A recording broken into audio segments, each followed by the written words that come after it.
নমস্কার বন্ধুরা, ICT computer teacher সংক্রান্ত আরো একটি গুরুত্বপূর্ণ আপডেট নিয়ে হাজির হয়েছে আমি সৌমেন, আর আপনারা দেখছেন the smart videos YouTube channel. আজকের আপডেট হলো যে জেলাভিত্তিক এক্সামগুলো হয়েছিল আইসিটি কম্পিউটার টিচার সংক্রান্ত, তার রেজাল্ট কিন্তু শীঘ্রই প্রকাশিত হতে চলেছে। হয়তো এই এপ্রিল মাসেই রেজাল্ট কিন্তু পাবলিশড হয়ে যাবে।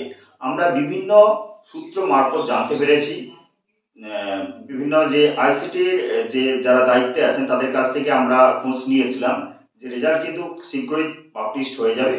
বিশেষত স্কুলগুলিতে প্রায় 26,000 এবং অশিক্ষক কর্মচারীর চাকরি চলে যাওয়ায় স্কুলগুলিতে একটা বিশাল সংকট চলছে। তো এই মুহূর্তে কিন্তু আইসিটি কম্পিউটার টিচার রিক্রুটমেন্ট হওয়ার সম্ভাবনা প্রবল।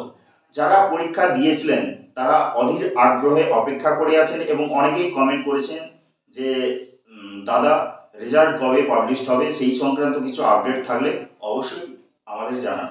সেই জন্যই আজকের এই ভিডিও। এবং আপনারা বিভিন্ন চ্যানেলে স্কুলের যে ভ্যাকেন্সি আছে যে চ্যানেলগুলোতে জানানো হচ্ছে, আমি কয়েকটা ভিডিও দেখলাম যে চোখে এসেছে আমার।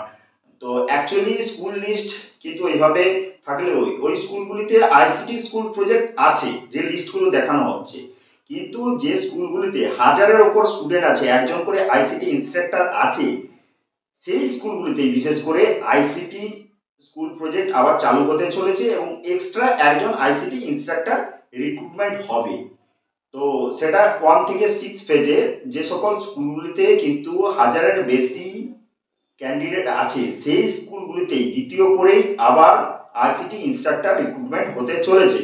তার পরীক্ষা আগেই হয়ে গেছে এবং সেই রেজাল্ট কিভাবে জানতে পারবেন, যারা পরীক্ষা দিয়েছিলেন, যারা পাস করেছেন তাদের কাছে কিন্তু মেল যাবে এবং সেই মেলে আপনাকে বলা থাকবে যে আপনি পাস করেছেন, যোগাযোগ করুন। তো একটা নির্দিষ্ট ভেন্যুতে যোগাযোগ করতে হবে, সেখানে আপনাদের ট্রেনিংয়ের জন্য বলা থাকবে। অর্থাৎ আইসিটি টিচার রিক্রুটমেন্ট হওয়ার আগে স্কুল নেট বা নারনেট একটা ট্রেনিং দেয় 1 সপ্তাহের মতো। সেই ট্রেনিং হওয়ার পর কিন্তু আপনারা স্কুলে রিক্রুটমেন্ট হবেন এবং ট্রেনিংয়ে কতটা ড্রাফট কাটতে হয় সেটাও বলে দেয় এবং আপনাদের কত টাকা স্যালারি হবে সেই ভিডিওগুলো কিন্তু আমি আগের যে ভিডিও সেখানে উল্লেখ করেছি, সেই জন্য নতুন করে আর বলছি না।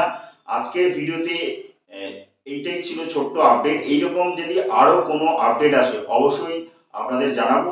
সবাই ভালো থাকবেন, সুস্থ থাকবেন, দেখা হবে নতুন কোনো ভিডিওতে।